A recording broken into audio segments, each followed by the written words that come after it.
Hello everyone, welcome to DSR classes. और आज की क्लास में हम क्या करने वाले हैं कि सर्कुलर लिंक लिस्ट में आप डिलीशन कैसे परफॉर्म कर सकते हैं। सबसे पहले सर्कुलर लिंक लिस्ट क्या होता है। जैसे हमें पता है कि सिंगल लिंक लिस्ट क्या होता है। सिंगल लिंक लिस्ट में क्या होता है, नोड्स एक दूसरे से कनेक्टेड होती है एंड जो हमारी लास्ट नोड होती है वो किससे कनेक्टेड होती है, नल से। सर्कुलर लिंक लिस्ट में क्या होता है, जो लास्ट नोड जो नल से कनेक्टेड होती है सिंगल लिंक लिस्ट से, वही लास्ट नोड क्या होता है, नल से कनेक्ट नहीं होती, वो अगेन किससे कनेक्ट होती है, जो हमारी starting node you can say head nod होती है लिंक लिस्ट की, उससे दोबारा कनेक्ट हो जाती है। सर्कुलर लिंक लिस्ट में डिफरेंस यही है ओनली कि जो लास्ट नोड होती है वो नल से ना कनेक्ट होके स्टार्टिंग नोड से कनेक्ट हो जाती है। ये बेसिकली एक टाइप का लूप बन जाता है, और एक सर्कल बन जाता है कि वो स्टार्टिंग से स्टार्ट हुआ, एंड पे पहुंच के वो अगेन स्टार्टिंग पे कनेक्ट हुआ, देन वो एक सर्कल के फॉर्म में मूव करता है। इसको कहते हैं सर्कुलर लिंक लिस्ट। अब जैसे सर्कुलर लिंक लिस्ट में हमने पिछली वीडियो में देखा था कि आप कैसे इंसर्शन कर सकते हैं। इंसर्शन मतलब कि नोड को इंसर्ट करना और डिफरेंट पोजीशंस पे, कि स्टार्टिंग में हो गया आपका, एंड में हो गया आपका, मिडल में, बीच में, कहीं भी। इन तीनों केसेस में हमने देखा था कि आप इंसर्शन कैसे कर सकते हैं। आज हम देखेंगे कि आप डिलीशन कैसे कर सकते हैं नोड्स का, और कौन कौन से केसेस होंगे कि वही आप स्टार्टिंग में कैसे कर सकते हैं, एंड में कैसे कर सकते हैं, और बीच में कोई भी किसी पोजीशन पे कैसे नोड को डिलीट कर सकते हैं इन अ सर्कुलर लिंक लिस्ट। इस वीडियो में हम इन तीनों केसेस को कवर करने वाले हैं, इनको अच्छे से एक्सप्लेन करेंगे और इनके एल्गोरिथम को भी अच्छे से समझेंगे। तो चलिए स्टार्ट करते हैं। So guys, let's start deleting a node from circular link list. कि एक नोड को डिलीट करना सर्कुलर लिंक लिस्ट है, ठीक है। तो पहला केस हम कौन सा डिस्कस करने वाले हैं कि डिलीट द फर्स्ट नोड, यानी कि जो सर्कुलर लिंक लिस्ट है अगर मैं उसकी पहली नोड को डिलीट करता हूं, उस केस को डिस्कस करेंगे। तो मैं क्या करता हूं, बेसिकली मैंने एक सर्कुलर लिंक लिस्ट बनाई, ठीक है। उसमें नोड्स कौन कौन सी थी, 1 2 3 4 5। ये सब क्या है, उसका डेटा पार्ट है, और ये सब क्या है, पॉइंटर टू द नेक्स्ट। क्योंकि एक नोड में हमें पता है दो फील्ड्स होती है, पहली कौन सी होती है, डेटा और you can say information part, दूसरी होती है पॉइंटर ऑफ द, और you can say pointer of the next node, जो कि एड्रेस स्टोर करता है नेक्स्ट नोड का, ठीक है। अब देखो सर्कुलर लिंक लिस्ट इसलिए क्योंकि देखो लास्ट नोड हमारी थी 5, और 5 दोबारा किससे कनेक्ट हो गई, स्टार्टिंग नोड से, ठीक है। अब क्या बात है कि देखो ये जो स्टार्ट पॉइंटर है वो किसको पॉइंट कर रहा है, स्टार्टिंग नोड को पॉइंट कर रहा है, ठीक है। क्योंकि स्टार्ट नोड है तो उसने मैंने इसको स्टार्ट लिखा। अब जब आपको फर्स्ट नोड को डिलीट करना है तो आपको एक और पॉइंटर लेना पड़ेगा। उसको सपोज करो मैंने ले लिया पी पॉइंटर, क्या ले लिया, पी पॉइंटर ले लिया, और वो पी पॉइंटर किसको पॉइंट करेगा, वो पॉइंट करेगा किसको, स्टार्टिंग नोड को क्या करेगा, पॉइंट करेगा। अब आपको करना क्या है, जो आपने पी पॉइंटर डिक्लेयर करा है उसको क्या करो, उसको मूव करो, उसको मूव करो, क्योंकि अभी वो स्टार्टिंग पे है, और उसको मूव करा करा के अब कहां तक ले जाओ, जब तक वो कहां पर आ जाए, लास्ट नोड पे ना आ जाए, उसको तब तक मूव करो पी पॉइंटर को जब तक वो लास्ट नोड पे ना आ जाए, ठीक है। अब सपोज करो आपने पी पॉइंटर स्टार्टिंग में आपने उसको मूव कराया, वो यहाँ आ गया, ठीक है, यहाँ पे लास्ट पे आ गया। अब आप क्या करो कि देखो अब पी पॉइंटर लास्ट नोड पे आ गया, इसका मतलब क्या हुआ कि पी इस नोड को क्या है, स्टोर कर रखा है ना, और लेकिन जो इसका पॉइंटर है, पॉइंटर टू द नेक्स्ट, वो किसका एड्रेस स्टोर कर रहे हैं, वो एड्रेस स्टोर कर रहे हैं स्टार्ट का, है ना। पी पॉइंटर तो ये नोड कंटेन कर रहे हैं, लेकिन इसका जो पॉइंटर है वो क्या कर रहा है, इस नोड का, स्टार्टिंग नोड का एड्रेस स्टोर कर रहा है। अब मैं एक काम करूं, देखो अगर मैं एक काम करूं कि जो स्टार्ट नोड है मैं उसको क्या कर दूं, मूव करूं एक स्टेप आगे, क्या कर दूं, स्टार्ट नोड को एक स्टेप आगे मूव कर दूं, यानी कि इसको मैं सेकंड नोड पे ले आऊं, ठीक है। तो स्टार्ट कहां पे आ जाएगा, 2 पे आ जाएगा, स्टार्ट आ जाएगा 2 पे, और मैं क्या करूं कि ये जो पी का जो एड्रेस स्टोर कर रहा था, पी जो मतलब एड्रेस स्टोर करता है किसका, स्टार्ट का, अब वो क्या हो गया, स्टार्ट इस पे आ गया, 2 पे आ गया, और मैं क्या करूं, इसको किससे कनेक्ट कर दूं, स्टार्ट से कनेक्ट कर दूं दोबारा। तो क्या हो जाएगा, आप खुद दिमाग लगा के देखो, आप खुद सोच के देखो कि जब स्टार्ट अब यहाँ पे मूव हो गया, तो अब सपोज करो स्टार्ट यहाँ पे आ गया, क्योंकि स्टार्ट को मैंने मूव कराया, अब स्टार्ट यहाँ पे आ गया, क्योंकि पहले क्योंकि पहले जो पी था वो स्टार्ट से कनेक्टेड था। अब मैं क्या करता हूँ, स्टार्ट यहाँ पे आ गया तो ये वाले पी को मैं इस वाले स्टार्ट से क्या कर देता हूँ, कनेक्ट कर देता हूँ, तो ऑटोमेटिकली स्टार्ट भी यहां से हट गया और पी इसको ज्वाइन करने लग गया, क्योंकि स्टार्ट 2 पे आ गया था और पी किसको कनेक्ट कर रहा है, इसको कनेक्ट कर रहा है, तो ये तो ऑटोमेटिकली क्या हो जाएगा, डिलीट हो जाएगा, है ना। तो इसका मतलब ये हो जाएगा कि हमारी स्टार्टिंग नोड हो जाएगी 2, देन वो मूव करेगा 3 4 5, देन अगेन वो 2 को पॉइंट करेगा, और ये एक सर्कुलर लिंक लिस्ट बन जाएगी, और 1 हमारा क्या हो जाएगा, ऑटोमेटिकली डिलीट हो जाएगा। जैसे कि आप इसे इधर देख सकते हैं, मैंने क्या करा था, स्टार्ट को आगे मूव करा, 2 पे आ गया, फिर पी को मैंने किससे कनेक्ट कर दिया, स्टार्ट से कनेक्ट कर दिया, तो 1 क्या हो गया, ऑटोमेटिकली डिलीट हो गया। अब जरा इसके एल्गोरिथम को देख लेते हैं, इसके एल्गोरिथम को अच्छे से एक्सप्लेन कर लेते हैं। Step 1 is if start equal to null. इसका मतलब क्या हुआ, स्टार्ट इक्वल टू नल का मतलब ये है कि वो ये चेक कर रहा है कि आपकी जो लिंक लिस्ट है जो मतलब सर्कुलर लिंक लिस्ट है वो एम्प्टी तो नहीं है क्या, वो एम्प्टी तो नहीं है। तो अगर वो है ऐसा कि अगर if start equal to null, यानी कि अगर आपकी सर्कुलर लिंक लिस्ट जो भी है लिंक लिस्ट वो अगर आपकी एम्प्टी है तो आप लिख दो राइट अंडरफ्लो, यानी कि बिल्कुल खत्म, एम्प्टी है। एंड गो टू स्टेप 8, और स्टेप 8 क्या है, एग्जिट। इसका मतलब ये कि आप खुद सोचो, ऑब्वियसली अगर आपकी लिंक लिस्ट में कोई नोड ही नहीं होगी तो आप डिलीशन परफॉर्म करवाओगे, बिल्कुल नहीं कर पाएंगे। तो हम ये अंडरफ्लो लिख के स्टेप 8 पे चल जाएंगे, और end of if, end of if मतलब कि जो हमने इफ कंडीशन चेक करी थी, यानी कि इस केस में खत्म हो जाएगा। स्टेप 2 में हम आगे प्रोसीड तब करेंगे जब ये कंडीशन फॉल्स होगी। इसका मतलब ये कि मतलब आपका जो स्टार्ट है वो नल नहीं है, इसका मतलब कि सर्कुलर लिंक लिस्ट में आपकी नोड्स प्रेजेंट है, ठीक है। तब हम क्या करेंगे उस केस में, हम कर देंगे set p is equal to start. जैसे मैंने आपको अभी बताया था, एक्सप्लेन करा था कि आपको इसके लिए एक और पॉइंटर लेना p, जो कि किसको पॉइंट करेगा, फर्स्ट नोड को ही पॉइंट करेगा, क्योंकि स्टार्ट नोड भी फर्स्ट नोड को पॉइंट करता और p नोड भी फर्स्ट नोड को पॉइंट कर रहा था। तो मैंने क्या कर दिया, p is equal to start, यानी कि वो ये बताना चाह रहा है स्टेप 2 पे कि मैंने एक p पॉइंटर को डिक्लेयर करा है फर्स्ट नोड पे, मतलब जैसे स्टार्ट जो पॉइंटर था वो फर्स्ट नोड को पॉइंट कर रहा था, p पॉइंटर भी फर्स्ट नोड को पॉइंट कर रहा है।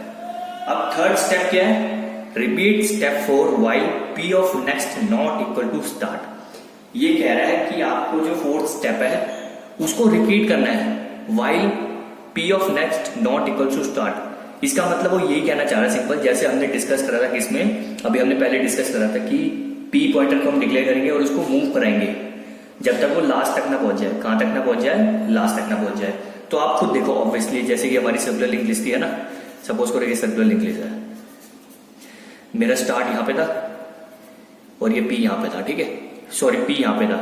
अब मैं p को मूव कराऊंगा, अब मान लो p यहां पे आ गया, लास्ट पे आ गया, लेकिन जो इसका p ऑफ नेक्स्ट यानी कि इसका जो पॉइंटर होगा वो किसको कनेक्ट करेगा, वो तो स्टार्ट को ही पॉइंट वो करेगा ना, पॉइंट करेगा अगर वो लास्ट पे आ जाएगा। क्यों, क्योंकि जो p का जो वो होगा पॉइंटर हो गया, किसका एड्रेस स्टोर करेगा, स्टार्ट नोड का एड्रेस स्टोर करेगा। तो स्टेप 4 क्या हमारा, set p is equal to p of next. Simple वो ये बताना चाह रहा है कि स्टेप 3 में उसने क्या कहा कि आप स्टेप 4 को रिपीट करो जब तक p of next not equal to start. इसका मतलब साफ साफ यही है कि वो जब तक लास्ट तक ना पहुंच जाए, है ना, सिंपल। और स्टेप 4 के p is equal to p of next, मतलब कि आप p को आगे आगे मूव कराते रहो। समझ आया कि वो थर्ड और फोर्थ स्टेप में ये कह रहा है कि आप p को आगे आगे मूव कराओ जब तक वो p यहाँ पे ना पहुंच जाए और उसका जो पॉइंटर है वो स्टार्ट को कनेक्ट ना करे। और फिर आप क्या करते हो, end of loop. End of loop कौन सा, जो हमने अभी वाइल लूप लगाया है जिससे वो आगे मूव कर रहा है, ठीक है। अब सपोज करो वो लास्ट पे आ चुका है, किस पे आ चुका है, लास्ट पे आ चुका है। अब आप क्या कर दो, set p of next equal to start of next. इसका मतलब क्या होगा मैं आपको बताता हूं। अब p लास्ट में आ चुका है, यानी कि जो p ऑफ नेक्स्ट है वो किसको कनेक्ट कर रहा है, वो कनेक्ट कर रहा है स्टार्ट को। p ऑफ नेक्स्ट का मतलब कि जो p का जो पॉइंटर है वो किसको कनेक्ट कर रहा है, स्टार्ट पे तो कनेक्ट कर रहा है ना, क्योंकि देखो जो इसका पॉइंटर है वो स्टार्ट को कनेक्ट कर रहा है। अब इसने क्या करा है, p of next equal to start of next. इसका मतलब ये कि स्टार्ट ऑफ नेक्स्ट का मतलब क्या हुआ, स्टार्ट यहाँ पे, तो अगर मैं स्टार्ट ऑफ नेक्स्ट करूंगा तो स्टार्ट एक स्टेप आगे बढ़ जाएगा, यानी कि वो फर्स्ट नोड से सेकंड नोड पे चले जाएगा, ठीक है। अब वो स्टार्ट ऑफ नेक्स्ट यहाँ पे आ गया तो p of next equal to start of next, मतलब कि स्टार्ट ऑफ नेक्स्ट यहाँ पे आ चुका है। अब मैं p ऑफ नेक्स्ट को इससे कनेक्ट करूंगा, यानी कि वो फर्स्ट नोड से हटके अब सेकंड नोड को पॉइंट करने लग जाएगा p भी। क्यों, क्योंकि पहले स्टार्ट हमारा फर्स्ट नोड पे था, मैंने स्टार्ट को एक स्टेप आगे मूव कराया, स्टार्ट ऑफ नेक्स्ट करा तो वो सेकंड नोड पे चला गया, फर्स्ट नोड से स्टार्ट हट गया। अब p पॉइंटर को भी मैंने अगर स्टार्ट से कनेक्ट कर दिया तो ऑटोमेटिकली ये फिफ्थ स्टेप में हमने क्या करा, स्टार्ट को इससे कनेक्ट करके p को हमने इससे कनेक्ट कर दिया, तो ऑटोमेटिकली फर्स्ट नोड क्या होगी हमारी, हट गई। फिर स्टेप 6 में क्या करो, फ्री स्टार्ट। अब फ्री स्टार्ट मतलब कि अब ये नोड तो क्या हो गया, बेसिकली खत्म हो चुकी है ना, क्योंकि स्टार्ट ऑफ नेक्स्ट मतलब क्या है कि जो स्टार्ट का जो नेक्स्ट पॉइंटर है ना, पॉइंटर टू द नेक्स्ट, वो किसको कनेक्ट करने लग गया इस पॉइंट को, तो स्टार्ट का पूरा कंट्रोल सेकंड इस पे आ गया। तो फ्री स्टार्ट यानी कि जो स्टार्ट इस समय जो हमारी फर्स्ट नोड थी उसको फ्री कर दिया। फ्री करना मतलब कि डिलीट करना, मैंने उसको क्या कर दिया, डिलीट कर दिया। सो ये खुद क्या होगी, फ्री डिलीट होगी ना। तो हमारे पास जो तीन जो हमने बनाई थी, तो हमारी जो रिजल्टेंट सर्कुलर लिंक लिस्ट बनेगी वैसे बनेगी, ये बन जाएगी, क्योंकि फर्स्ट नोड डिलीट हो चुकी है, फ्री कर दिया मैंने। फिर आप कर दो step start equal to p of next. Start equal to p of next मतलब कि अब आपका स्टार्ट यहाँ पे आ चुका है, p यहाँ पे, सो p ऑफ नेक्स्ट मतलब कि स्टार्ट, यानी कि वो सिंपल क्या कर दिया, उसने नई सर्कुलर लिंक लिस्ट बना दी। क्योंकि फर्स्ट नोड हटने के बाद हमें नई सर्कुलर लिंक लिस्ट तो बनानी थी ना, क्योंकि ये फर्स्ट नोड हट गई थी। अब वो क्या कर रहा है, मैंने p ऑफ नेक्स्ट को स्टार्ट कर दिया, यानी कि वो अगेन एक साइकिल की बात कर रहा है कि p पहले यहाँ जाएगा, फिर p का जो नेक्स्ट होगा वो स्टार्ट को पॉइंट करेगा, तो वो क्या बन जाएगी, सर्कुलर लिंक लिस्ट बन जाएगी। एंड आप 8th में क्या कर दो, उसको एग्जिट कर दो। सो गाइस अब हम डिस्कस करते हैं हमारा सेकंड केस। सेकंड केस कौन सा, डिलीट द लास्ट नोड। अभी हमने कौन सा केस डिस्कस करा था कि हम स्टार्ट नोड को कैसे डिलीट करेंगे, अब डिस्कस करेंगे कि लास्ट नोड को कैसे डिलीट करना है।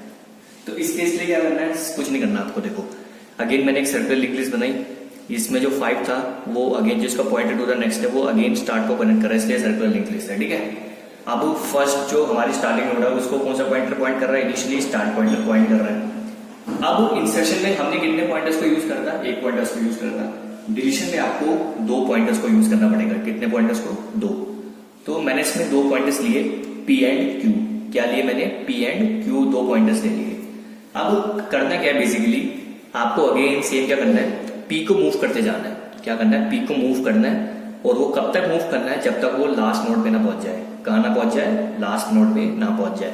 सो सपोज करो P को मैंने मूव कराया, वो लास्ट नोड पे आ गया, ठीक है। एंड Q क्या करेगा, बेसिकली Q उस नोड को पॉइंट करेगा जो कि P से जस्ट प्रीवियस वाली नोड होगी। क्या होगी, P से जस्ट प्रीवियस वाली नोड होगी। इसका मतलब ये कि सपोज करो पहले P और Q इनिशियली स्टार्ट पे थे, P यहाँ पे आ गया तो Q यहाँ पे होगा, इससे पीछे होगा एक स्टेप आगे। P जब 3 पे आएगा तो Q 2 पे होगा, उससे एक स्टेप पीछे, ठीक है। जब P 4 पे हो जाएगा तो Q 3 पे हो जाएगा, एंड जब P 5 पे हो जाएगा तो Q 4 पे हो जाएगा। इसका मतलब ये कि Q जो नोड होगी वो एक तरह से P का प्री होगी, प्री नोड, मतलब कि उससे जस्ट पहले वाली क्या होगी, नोड को पॉइंट करेगी, ठीक है। अब आपको करना क्या है मैं बताता हूं। अब आप करो क्या कि आपने क्या करा कि Q सपोज करो यहाँ पे आ गया, P यहाँ पे आ गया। अब आप क्या करो कि जो Q का नेक्स्ट है, क्या Q का नेक्स्ट, अगर आप खुद देखो Q के नेक्स्ट को अगर आप स्टार्ट से कनेक्ट कर देते हो, क्या करते हो, जो Q का नेक्स्ट है यानी कि जो Q का पॉइंटर टू द नेक्स्ट है, अगर आप उसको स्टार्ट से कनेक्ट करते हो तो जो P है वो ऑटोमेटिकली क्या हो जाएगी, डिलीट हो जाएगी। क्योंकि इस केस में अभी क्या हो रहा है कि P ऑफ नेक्स्ट किसको कनेक्ट कर रहा है, स्टार्ट को, है ना। लास्ट नोड जो है P हमारी वो किसको कनेक्ट कर रही है, स्टार्ट को कनेक्ट कर रही है। अगर मैं Q ऑफ नेक्स्ट को यहीं से तोड़ के, इसको लिंक तोड़ के Q ऑफ नेक्स्ट को मैं किससे कनेक्ट कर दूं, स्टार्ट से कनेक्ट कर दूं, सो Q से P का लिंक हट जाएगा, यानी कि Q और P के बीच में कोई लिंक नहीं बचेगा। सो लिंक जो हमारी P नोड है वो बेसिकली क्या हो जाएगी, एक तरह से अलग हो जाएगी। अब जब वो अलग हो जाएगी यानी कि वो सर्कुलर लिंक लिस्ट का पार्ट नहीं है, सो जो हमारी सर्कुलर लिंक लिस्ट बचेगी वो क्या बचेगी, खाली इतनी बचेगी। क्योंकि Q ऑफ नेक्स्ट स्टार्ट को कनेक्ट हो गया तो ये हमारी सर्कुलर लिंक लिस्ट बची, और इस तरह हमारी क्या होगी, लास्ट नोड क्या होगी, डिलीट हो गई। अब जरा इसके एल्गोरिथम को भी देख लेते हैं। अब इसका एल्गोरिथम क्या कहता है, स्टेप 1 वही है जो हमने फर्स्ट नोड के लिए डिस्कस करा था कि पहले हमें चेक करना है वही कि अगर हमारी लिंक लिस्ट अगर एम्प्टी है तो हम क्या लिख देंगे, नल लिख देंगे, सॉरी अंडरफ्लो लिख देंगे। इसका मतलब कि एम्प्टी है तो हम डिलीट नहीं कर सकते।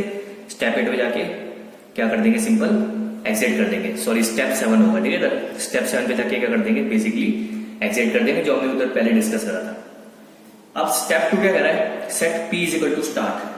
Set P is equal to start मतलब कि वही कह रहा है कि मैंने एक पॉइंटर ले लिया P नाम का, और मैंने उसकी इनिशियली क्या कर दिया, उसको मैंने स्टार्ट कर दिया। इसका मतलब कि स्टार्ट फर्स्ट नोड को कनेक्ट कर रहा था, है ना, फर्स्ट नोड को पॉइंट कर रहा था, सॉरी। तो P भी क्या कर रहा है, फर्स्ट नोड को क्या कर रहा है, पॉइंट कर रहा है। इसका मतलब ये वो स्टेप 2 का। अब स्टेप 3 क्या कह रहा है, repeat step 4 while P of next not equal to start. यानी कि आपको चौथे स्टेप को रिपीट करते जाना है, और कब तक रिपीट करना है, जब तक P का जो नेक्स्ट है वो स्टार्ट नहीं हो जाता, स्टार्ट को नहीं मतलब कनेक्ट नहीं कर लेता। इसका मतलब वो साफ साफ अगेन वही कह रहा है कि आपको क्या करना है। अब स्टेप 4 देखो, P equal to P of next, यानी कि P को मूव करा रहा है। क्या कर रहा है, P को मूव करा रहा है, और वो कह रहा है कि आपको P को तब तक मूव कराना है जब तक वो लास्ट नोड पे आ जाए। और एक तरह से ये कह रहा है कि जब P जब लास्ट पे आ जाएगा, जो उसका जो P ऑफ नेक्स्ट होगा वो ऑटोमेटिकली किसको कनेक्ट करेगा, स्टार्ट को तो कनेक्ट करेगा। क्योंकि सर्कुलर लिंक लिस्ट में जो लास्ट नोड होती है, जो उसका पॉइंटर होता है वो क्या करता है, अगेन स्टार्ट नोड को पॉइंट करता है। सो इसने अगेन यही बोला है कि आप P को तब तक मूव कराओ जब तक वो लास्ट में ना पहुंच जाए। और आपको एक काम और करना है, set Q is equal to P। अब इसका मतलब क्या हुआ कि जब आप देखो P को मूव करा रहे होगे, ठीक है। So set Q is equal to P मतलब कि वो ये कहना चाह रहा है इस केस में कि Q हमारा एक नोड पीछे होगा। क्या होगा, P से एक नोड पीछे क्या कर रहा होगा, पॉइंट कर रहा होगा। क्योंकि अभी इस केस में वो लास्ट पे नहीं पहुंचा, वो अभी मूव करा रहा है, और हम तब तक मूव करा रहे हैं जब तक वो लास्ट तक ना पहुंच जाए। और जब तक वो मूव करता रहेगा तो set Q is equal to P कर दो। इसका मतलब ये कि P ऑफ नेक्स्ट जब आगे बढ़ जाएगा एक स्टेप, ठीक है। सो सपोज करो ये जो हमारी सर्कुलर लिंक लिस्ट थी, ठीक है, ये सर्कुलर लिंक लिस्ट थी। P इनिशियली यहाँ पे था, P ऑफ नेक्स्ट हुआ, P यहाँ पे आ गया, कहाँ पे आ गया, P यहाँ पे आ गया। अब Q is equal to P मतलब क्या हुआ, अब P ऑफ नेक्स्ट इसको कनेक्ट कर रहा है ना, लेकिन P तो यहीं पे ही है, सो ये क्या बन गया, Q बन गया। क्या बन गया, Q बन गया। यानी कि ऑटोमेटिकली वो क्या हो गया, P से एक नोड पीछे आ गया। क्या आ गया, एक नोड पीछे आ गया। उस अब इसका मतलब क्या हुआ, स्टेप 3 और स्टेप 4 का मतलब कि ये हुआ कि आप P को मूव कराओ जब तक वो लास्ट में ना आ जाए, और उस दौरान आप क्या करते हो, Q इक्वल टू P। इसका मतलब कि जो हमारा Q पॉइंटर है वो किस नोड को पॉइंट करेगा, उस नोड को पॉइंट करेगा जो P से जस्ट प्रीवियस वाली नोड होगी। ठीक है, फिर आपको कर देना क्या, end of loop. End of loop कौन सा लूप, जो हमने वाइल लूप लगाया कि P जब तक लास्ट तक नहीं पहुंच जाता। ठीक है, फिर आप क्या करते हो, step 5 simple, set Q of next equal to start. Q of next start मतलब कि जो Q का जो पॉइंटर टू द नेक्स्ट है, अभी वो किसको कनेक्ट कर रहा है, P को कनेक्ट कर रहा है ना, क्योंकि Q of next equal to भी P है ना। तो अब आप क्या कर दो, Q ऑफ नेक्स्ट को स्टार्ट कर दो, तो P से तो खुद ही कंट्रोल हट जाएगा Q का, तो P तो क्या होगा, एक तरह से कट हो जाएगा और वो खुद ही बाहर हो जाएगा। सो सेट कर दिया मैंने Q of next equal to start, यानी कि Q ऑफ नेक्स्ट स्टार्ट होने का मतलब ये है कि जो हमारी सेकंड लास्ट नोड है, अगर मैं देखूं उसमें सेकंड लास्ट नोड है, वो अब स्टार्टिंग नोड को कनेक्ट कर रही है। सो ये क्या बन गई, हमारी Q बन गई लास्ट नोड। और आप फिर स्टेप 6 में क्या कर दो, फ्री P। फ्री P का मतलब क्या है कि P को फ्री कर दिया, यानी कि P को डिलीट कर दिया। और स्टेप 7 क्या, सिंपल एग्जिट। तो ये क्या था हमारा, डिलीट द लास्ट नोड। और इस तरह हम क्या करेंगे, लास्ट नोड को डिलीट करेंगे। अब मैं बात करूं तीसरे केस की। तीसरा केस कौन सा, कि सर्कुलर लिंक लिस्ट में आप बीच में से कहीं भी आप किसी पर्टिकुलर नोड को डिलीट कर रहे हो। जैसे मैं देखो कि अगर आप नोड नंबर 2 को डिलीट करना है, नोड नंबर 3 को डिलीट करना है, नोड नंबर 4 को डिलीट करना है ना, ऐसा कोई केस आ रहा है। सो ये केस बिल्कुल एग्जैक्टली सेम है किसकी तरह, जो हमने सिंगली लिंक लिस्ट में डिस्कस कर रहा था कि आप कैसे डिस्कस मतलब कैसे डिलीट कर सकते हैं किसी बीच में किसी पोजीशन पे। सो सर्कुलर लिंक लिस्ट में बस 2 ही केस डिफरेंट थे। कौन कौन से, कि आप स्टार्टिंग नोड और एंड नोड, इन दोनों नोड्स को कैसे डिलीट कर सकते हैं, ये डिफरेंट है। जो तीसरा केस है कि आप बीच में से किसी नोड को डिलीट करो, वो एग्जैक्टली सेम है किसकी तरह, कि आप सिंगली लिंक लिस्ट में कैसे डिलीशन करते हैं बीच में किसी नोड का। सो उसके ऊपर मैं वीडियो बना चुका हूँ सिंगली लिंक लिस्ट के ऊपर। सो अगर आपको तीसरा केस अगर एक बार समझना अच्छे से, तो आप जरूर उस पर जाना सिंगली लिंक लिस्ट वाले डिलीशन पे, तो आपको तीसरा केस बड़े अच्छे से समझ आ जाएगा। सो गाइस, ये तो था क्या कि आप एक सर्कुलर लिंक लिस्ट में किसी नोड को डिलीट कैसे कर सकते हैं। अब बात क्या है कि सिंगली लिंक लिस्ट की अगर मैं कंपैरिजन में बात करूं, सो सर्कुलर लिंक लिस्ट में जो डिलीशन होता है वो 2 प्लेसेस के लिए डिफरेंट होता है बस। कौन कौन से, एक स्टार्टिंग और एक एंड। इसका मतलब कि जब आप स्टार्ट नोड को डिलीट कर रहे हो किसमें से, सर्कुलर लिंक लिस्ट में से, और दूसरा कौन सा, जब आप लास्ट नोड से एंड नोड को डिलीट कर रहे हो सिंगुलर लिंक लिस्ट से। और जो दूसरा केस, तीसरा केस होता है कि आप बीच में से कहीं भी किसी नोड को डिलीट कर रहे हो, वो बिल्कुल सेम होता है, एग्जैक्टली सेम होता है किसकी तरह, जो हमने सिंगली लिंक लिस्ट वाली वीडियो में डिस्कस करा था कि जब हम एक सिंगली लिंक लिस्ट में से किसी नोड को डिलीट करते हैं। सो इसमें हमने 2 केसेस को ही कवर करा बेसिकली। थर्ड केस जो था वो बिल्कुल सिंगली लिंक लिस्ट का ही क्या था, सेम था बिल्कुल। मतलब कि आप बीच में से किसी नोड को डिलीट करो, सर्कुलर लिंक लिस्ट में भी वही होगा, सिंगली लिंक लिस्ट में भी वही होगा। और हम सिंगली लिंक लिस्ट को डिस्कस कर चुके हैं डिलीशन, तो आप उसको वहां जाके अच्छे से एक्सप्लेन कर सकते हैं। इस वीडियो में सिर्फ इतना ही था। अगर आपको कोई डाउट हो तो आप पूछ सकते हैं। Till then goodbye, take care.